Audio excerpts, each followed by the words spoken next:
Hello everyone, this is Pooja Sharma from Pooja Sharma classes. उम्मीद करती हूँ आप सब अच्छे होंगे। सीटेट जुलाई 2023 के लिए हम सभी जो महत्वपूर्ण क्वेश्चन हैं उनको करा रहे हैं। बहुत ही इंपॉर्टेंट क्वेश्चन है, आप इस वीडियो को अंत तक देखना। इसमें हम बाल विकास एवं शिक्षा शास्त्र को करेंगे। यह आपकी सीडीपी है, 30 नंबर की पूछी जाती है। तो आपको इसको अच्छे से सॉल्व करना है, यानी कि अपने आप को एक टीचर के रूप में मानना है और तभी इन क्वेश्चंस को सॉल्व करना है। तो जो आपके आंसर हैं बिल्कुल सही होंगे। तो स्टार्ट करते हैं, समझते हैं किस तरीके से इनके क्वेश्चन बनते हैं।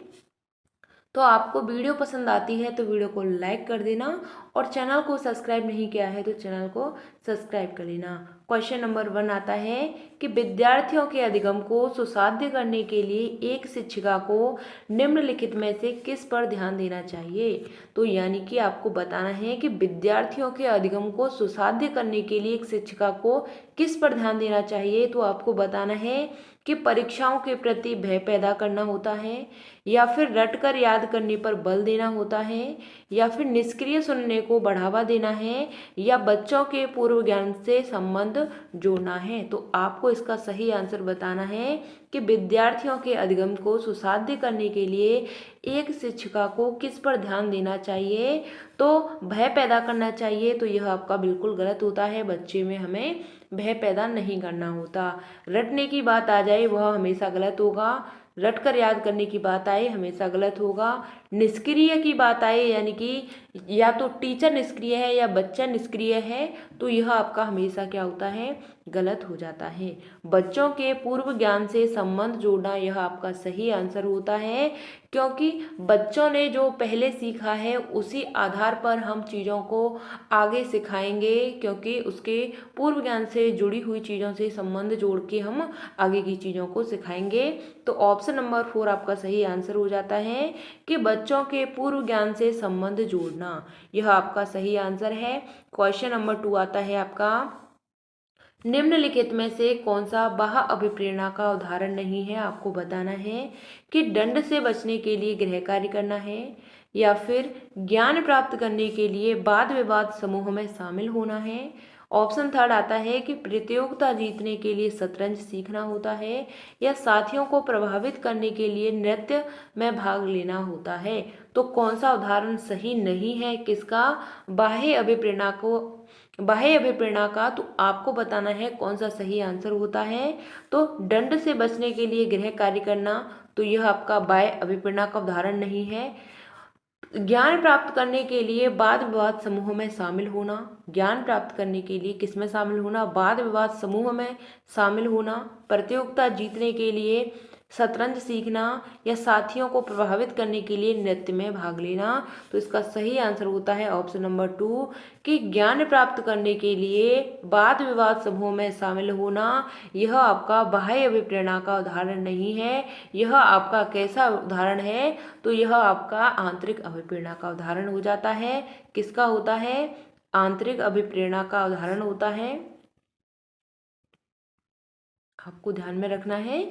तो बाकी के जो आपके उदाहरण हैं वह आपके कैसे हो जाते हैं, दंड से बचने के लिए गृह कार्य को करना, यह आपका बाह्य अभिप्रेरणा का उदाहरण है। आपको ध्यान में रखना है, यहाँ से आपका एक क्वेश्चन जरूर बनता है। बाह्य और आंतरिक से आप समझेंगे। बाह्य का मतलब होता है जो बाहरी मोटिवेशन होता है, बाहर यानी दंड से बचने के लिए हम गृह कार्य कर रहे हैं और अपने ज्ञान को प्राप्त करने के लिए क्या कर रहे हैं, समूहों में शामिल हो रहे हैं। तो हम अपने अंतःक्रिया के लिए यानी आंतरिक ज्ञान के लिए कर रहे हैं इन चीज़ों को, तो आपको यह ध्यान रखना है। क्वेश्चन नंबर 3 आता है, यहाँ पे आपको पूछा है कि के इस्तेमाल से विद्यार्थियों की उपलब्धि में, यहाँ पे भी पूछा है कि होने वाली संभावना है। तो क्या होने वाली संभावना है, आपको बताना है कि प्रासंगिक पाठ्यक्रम के इस्तेमाल से, प्रासंगिक पाठ्यक्रम के इस्तेमाल से विद्यार्थियों की उपलब्धि में कमी होने की संभावना है, या फिर शिक्षार्थी केंद्रित शिक्षा शास्त्र के इस्तेमाल से विद्यार्थी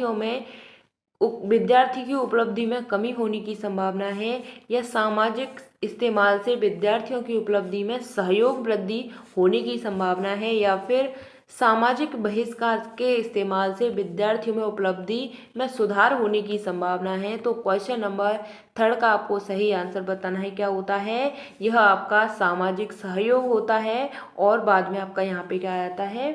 यहाँ पे वृद्धि आ जाती है। सामाजिक सहयोग की बात करते हैं, सामाजिक सहयोग की बात करते हैं। सामाजिक सहयोग के इस्तेमाल से विद्यार्थियों की उपलब्धि में वृद्धि होने की संभावना है। ऑप्शन नंबर 3 आपका सही आंसर हो जाता है। क्वेश्चन नंबर आपका 4 आता है, हार्वर्ड गार्डनर के सिद्धांत में वृद्धि के व्यक्तियों में अपनी पहचान, मानव अस्तित्व और जीवन के अर्थ के बारे में संवेदनशीलता होती है।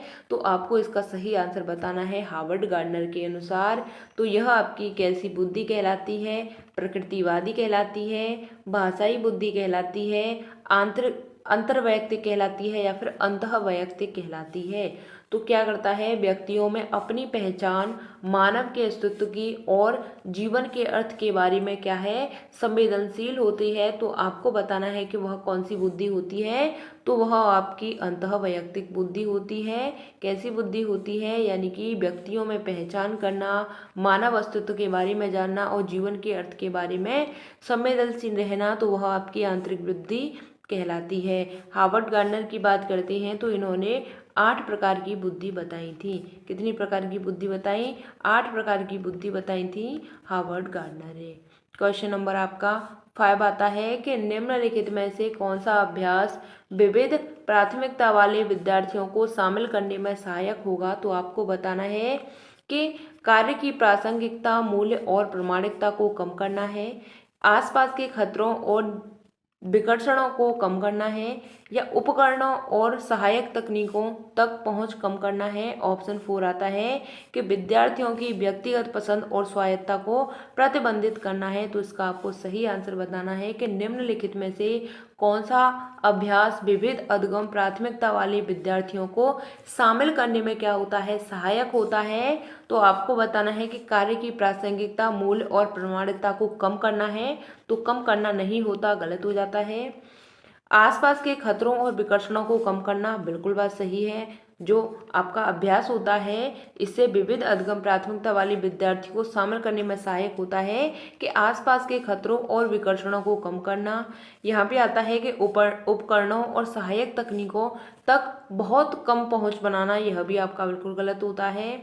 यहाँ पे आता है कि विद्यार्थियों की व्यक्तिगत पसंद और स्वायत्तता को प्रतिबंधित करना, तो यह भी गलत होता है। यहाँ पे आपका ऑप्शन नंबर 2 सही आंसर हो जाता है। क्वेश्चन नंबर आपका 6 आता है कि सार्थक अधिगम के बारे में बताना है। अधिगम का मतलब क्या होता है? अधिगम का मतलब होता है सीखना। किसके बारे में बताना है? सार्थक अधिगम के बारे में बताना है। क्या होता है? ऑप्शन 1 आता है कि मुख्य रूप से ज्ञान को ज्यों का त्यों उत्पन्न करना होता है, या फिर तब होता है जब विषय वस्तु को गैर संदर्भित किया जाता है, या थर्ड आता है आपका कि तब होता है जब सक्रिय रूप से विद्यार्थियों के अधिगम को नियंत्रित करता है। ऑप्शन 4 आता है कि विश्लेषण, समालोचनात्मक सोच तथा समस्या समाधान की प्रक्रिया शामिल है। तो सार्थक अधिगम के बारे में बताना है कौन सा कथन है वह सही होता है कि मुख्य रूप से ज्ञान को ज्यों का त्यों उत्पन्न करना, यह गलत होता है। तब होता है जब विषय वस्तु गैर संदर्भित किया जाता है, बिल्कुल गलत है। तब होता है सक्रिय रूप से विद्यार्थियों के अधिगम को नियंत्रित करते हैं, यह गलत है। विश्लेषण, समालोचनात्मक सोच, समस्या समाधान प्रक्रिया शामिल है, यह बात आपकी क्या होती है? बिल्कुल सही हो जाती है। आप एक टीचर हैं, आपको बच्चों की समस्या का समाधान करना है, उनमें क्रिएटिविटी वाली जो सोच है वह विकसित करनी है और एनालिसिस वाली भी सोच है वह विकसित करनी है। तो यह आपके बिल्कुल सही आंसर होता है, पॉजिटिव होता है। एनालिसिस की बात करते हैं, क्रिटिकल थिंकिंग की बात करते हैं और प्रॉब्लम सॉल्विंग की बात करते हैं, यह आपका बिल्कुल सही आंसर हो जाता है, ऑप्शन नंबर 4। क्वेश्चन नंबर आपका 7 आता है कि वो विद्यार्थियों जिन्हें दिव्यांगता है उनमें सफल समावेशन के लिए क्या आवश्यक है? आपको बताना है कि सुलभ अवसंरचना इमारतें, या विद्यार्थियों का अलगाव या शिक्षकों का पक्षतापूर्ण रवैया या फिर साथियों के बीच सहानुभूति और दया। तो आपको बताना है कि वो विद्यार्थी जिन्हें क्या है, दिव्यांगता है, तो उनके सफल समावेशन के लिए क्या महत्वपूर्ण हो जाता है। तो आपको इसका सही आंसर बताना है कि सुलभ अवसंरचना इमारतें होती हैं, यानी कि यह आपका सही आंसर होता है। और यहाँ पे आता है कि विद्यार्थियों से अलगाव नहीं करना है, शिक्षकों का पक्षतापूर्ण रवैया नहीं होना चाहिए, साथियों के बीच सहानुभूति और दया की बात भी नहीं होनी चाहिए। यहाँ पे आपका ऑप्शन नंबर 1 सही आंसर होता है कि सुलभ अवसंरचना और इमारतों के बारे में विद्यार्थी हैं जिन्हें दिव्यांगता है उनके सफल समावेशन के लिए क्या महत्वपूर्ण हो जाता है कि सुलभ अवसंरचना और जो वहाँ पर रहने के लिए इमारतें होती हैं यह बहुत ही ज़्यादा महत्वपूर्ण हो जाती हैं। क्वेश्चन नंबर यहाँ पे बात करते हैं जो दिव्यांगता है उनके लिए, क्योंकि वह जा नहीं सकते हैं, आ नहीं सकते हैं, ज़्यादा मतलब प्रॉब्लम्स होती हैं, तो वहाँ पे इमारतों का होना और सुलभ अवसंरचना का होना बहुत ही महत्वपूर्ण हो जाता है। क्वेश्चन नंबर आपका 8 आता है कि कक्षा में संस्कृति व भाषाई भिन्नताओं को ध्यान में रखते हुए कौन सी नीति प्रभावी होगी। तो आपको बताना है कि मानकीकृत और कठोर पाठ्यचर्या का पालन करना होता है, प्रत्यक्ष निर्देश के तरीकों का उपयोग करना होता है, कक्षा में प्रतिस्पर्धा की भावना को बढ़ावा देना होता है, या भिन्नताओं को अभाव के रूप में न देखना होता है। तो आपको क्वेश्चन नंबर 8 का सही आंसर बताना है कि कक्षा में संस्कृति व भाषाई भिन्नताओं को ध्यान में रखते हुए कौन सी नीति क्या होगी, प्रभावी होगी। तो कठोर पाठ्यचर्या का पालन करना हमेशा गलत होता है। कठोर पाठ्यचर्या ऐसे शब्द आ जाए, वहाँ पे मानकीकृत आ जाए, हमेशा नेगेटिव होगा, आपको ध्यान में रखना है इन चीज़ों को। प्रत्यक्ष निर्देश के तरीकों का उपयोग करना, प्रत्यक्ष निर्देश के तरीके नहीं देने हैं, बिल्कुल गलत है, यानी कि डायरेक्ट आप दे रहे हो इन चीज़ों के तरीके, तो बिल्कुल गलत होता है। कक्षा में प्रतिस्पर्धा की भावना को बढ़ावा देना, तो यह भी गलत हो जाता है। भिन्नताओं को अभाव के रूप में न देखना, यह बात आपकी बिल्कुल सही होती है कि विभिन्नताओं को अभाव के रूप में नहीं देखना है। हमको क्या नहीं देखना है, विभिन्नताओं को हमें अभाव के रूप में नहीं देखना है। ऑप्शन नंबर 4 आपका सही आंसर हो जाता है।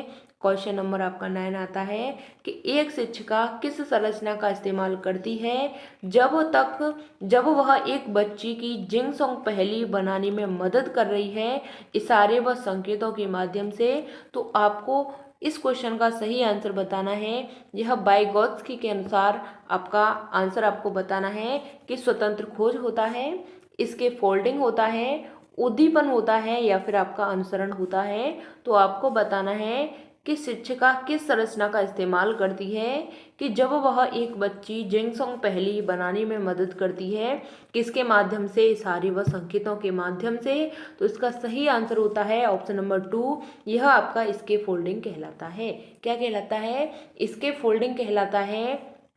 जहाँ पे इस इशारों की बात हो, संकेतों की बात हो, मदद की बात हो, तो वहाँ पे आपका क्या हो जाता है, इसके फोल्डिंग हो जाता है। ऑप्शन नंबर 2 आपका सही आंसर है। जब बच्चा साइकिल चलाना सीख रहा है तो आप उसकी थोड़ी सी पीछे से पकड़ के उसकी हेल्प कर देंगे, तो वह आपका क्या कहलाता है, पाड़ कहलाता है, इसके फोल्डिंग कहलाता है। ऑप्शन नंबर 2 आपका सही आंसर हो जाता है। क्वेश्चन नंबर 10 आता है आपका कि इनमें से कौन सी बच्ची मध्य बाल्यावस्था में होगी। तो आपको बताना है कौन सी बच्ची है वह कौन सी अवस्था में होगी, मध्य बाल्यावस्था में होगी। तो आपको बताना है कि एक बच्ची जिसने अभी सामाजिक संदर्भों में नकल करना यानी नकल सीखना शुरू किया है। ऑप्शन 2 आता है कि एक बच्ची जो अमूर्त विचारों का आसानी से पालन कर सकती है। ऑप्शन 3 आता है कि एक बच्ची जो सहकारात्मक खेलों में शामिल नहीं हो सकती है। ऑप्शन 4 आता है कि एक बच्ची जो तार्किक रूप से तर्क कर सकती है और संरक्षण कर पाती है। तो आपको बताना है कि कौन सी अवस्था में है, मध्य बाल्यावस्था में है। तो इसका सही आंसर क्या होता है कि एक बच्ची जिसने अभी सामाजिक संदर्भों में क्या किया है, नकल करना शुरू किया है, तो यह गलत हो जाता है। एक बच्ची जो अमूर्त विचारों को आसानी से पालन कर सकती है, यह भी गलत है। एक बच्ची जो सहकारात्मक खेलों में शामिल नहीं हो सकती है, यह भी गलत है।